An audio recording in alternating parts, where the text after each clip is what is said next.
Hello বন্ধুরা, আসসালামু আলাইকুম। আমি শাহনাজ পাপিন সুরভি চলে আসছি আপনাদের মাঝে সবার মুখে জল আনার মতো একটা রেসিপি নিয়ে। রেসিপি মানে ভর্তা নিয়ে।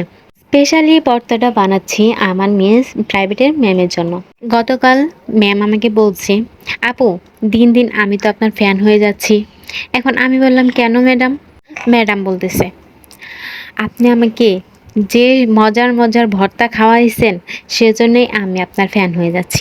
প্রশংসা শুনতে তো সবারই খুব ভালো লাগে, তাই আমার তো আরও বেশি ভালো লাগে। আমি আরও খুশি হয়ে ভাবলাম আজকে ম্যাডামকে আরেকটা স্পেশাল ভর্তা খাওয়াবো। অনলাইনে দেখতে পাচ্ছি সবাই জাম্বুরা ভর্তা করে খাচ্ছে, তাই ভাবলাম ম্যাডামকে আজকে আমি জাম্বুরা ভর্তা করেই খাওয়াবো। ভর্তাতে দেওয়ার জন্য আমি এখানে দুটো তেঁতুল নিয়েছি। লবণ আর চিনি মিশিয়ে তেঁতুলটাকে পানির সাথে ভালো করে চটকে নেব। চটকা হয়ে গেলে আমি এক সাইডে এটাকে রেখে দিলাম।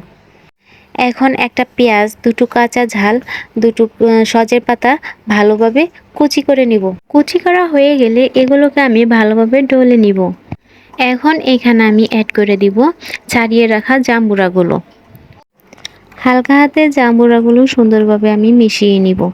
মিশানো হয়ে গেলে এখানে আমি কিছুটা সরিষার তেল ব্যবহার করব। সরিষার তেল দিয়ে হালকা একটু মেশানোর পর এখন আমি এখানে কিছুটা দিয়ে দেব আচারের মশলা। সামান্য পরিমাণ আচারের মশলা দেওয়ার জন্য এই ভর্তা থেকে সুন্দর একটা আচার ফ্লেভার আসে, যা খাওয়ার সময় একদম মন প্রাণ দুইটাই ভরিয়ে দিবে। এবার আমি মিশিয়ে নিব সেই চটকে রাখা তেঁতুলটুকু। তেঁতুলটা দিয়ে আমি হালকা হাতে সব কিছু সুন্দরভাবে মিশিয়ে নেব। মিশানো হয়ে গেলে আমার রেডি এই ভর্তা খাওয়ার জন্য। এবার আমার মেয়ের মতো বলতে হয়, এটা মুখে দেওয়ার সাথে সাথে মুখে স্বাদের বম ব্লাস্ট হয়ে যাবে। ম্যাডামকে যখন আমি এই ভর্তাটা খেতে দিলাম, ম্যাডাম আমাকে বলল, আপু আপনি আমাকে এটা কি খাওয়ালেন? আমি বললাম, কেন ম্যাডাম, কি হয়েছে? বলতেছে, এটা কি ভর্তা খাওয়াইছেন আপু?